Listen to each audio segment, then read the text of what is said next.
एक राजा की 7 बेटियां थीं। एक दिन राजा ने अपनी बड़ी बेटी से कहा, बताओ बेटा तुम किसका खाती हो? तो बेटी ने कहा, पिताजी हम आपका दिया खाती हैं।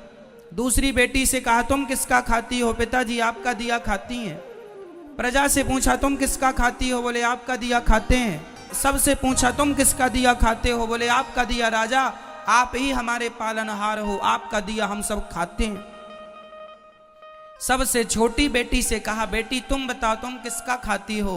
तब उस बेटी ने कह दिया, पिताजी हम भगवान का दिया खाते हैं, हम आपका दिया नहीं खाते।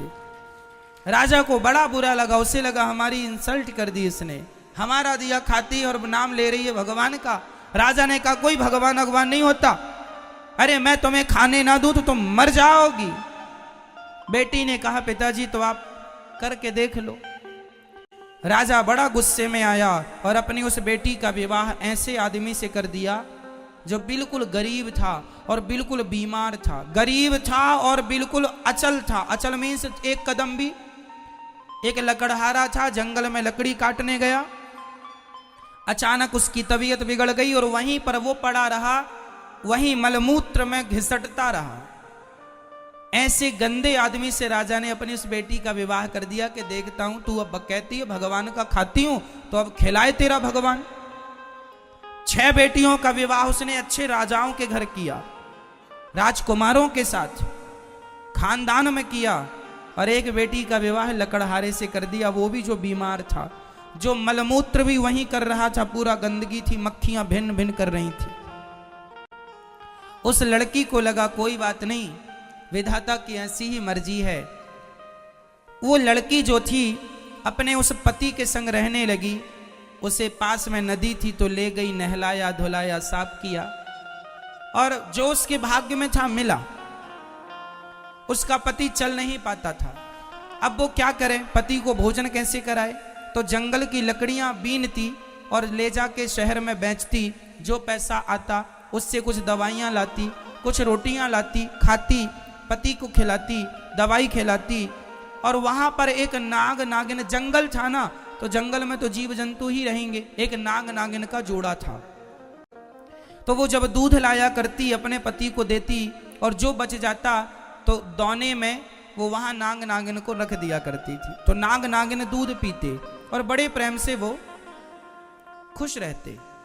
अब वो धीरे धीरे उसका पति ठीक होने लग गया, बीमारी से उसको राहत मिलने लग गई, ठीक होने लगा। एक दिन नाग ने सोचा कि ये मेरी इतनी सेवा करती है, परोपकारी भाव है, यदि इसे धन मिल जाएगा तो ये तो समाज की बहुत सेवा करेगी। तो सांप ने उसे स्वप्न में कहा कि जहां हम लोग रहते हैं वहां बहुत बड़ा खजाना गड़ा है, तुम खोद लेना। वो लड़की ने खोदना शुरू किया, उसे सच्ची का खजाना मिल गया, जिसमें बहुत सारा सोने चांदी से भरा हुआ खजाना था। वो तो लखपति हो गई। उसने एक बड़ा सा महल बनवाया, नगर बसाया, ओ बढ़िया ठाट बाट बनाया, और दोनों राजा रानी हो गए। उसका पति बिल्कुल स्वस्थ हो गया और बढ़िया राज सिंहासन पर बैठने लगे, और बड़े प्रेम से हाथी घोड़ा इकट्ठा किया और सेना इकट्ठी की, राजा हो गया। वो रानी हो गई, पर उसने परोपकार नहीं छोड़ा। रोज अन्न क्षेत्र चलाती, जो आए सबको भरपेट भोजन मिलेगा, उसके पास जरूरत से ज्यादा धन हो गया। एक दिन वो सबको भोजन बांट रही थी तो उसने देखा कि लाइन में सबसे पीछे उसका बाप लगा हुआ और उसकी बहनें लाइन में लगी हैं भोजन के लिए। उसने पहचान लिया ये तो मेरा पिता है। उसने कहा, पिताजी आप? वो सन्न रह गया, कौन हो आप? मैं आपकी बेटी छोटी, लकड़हारे से विवाह किया था, कुछ याद आया? हाँ हाँ, पर तेरा ये ठाट बाट कैसे?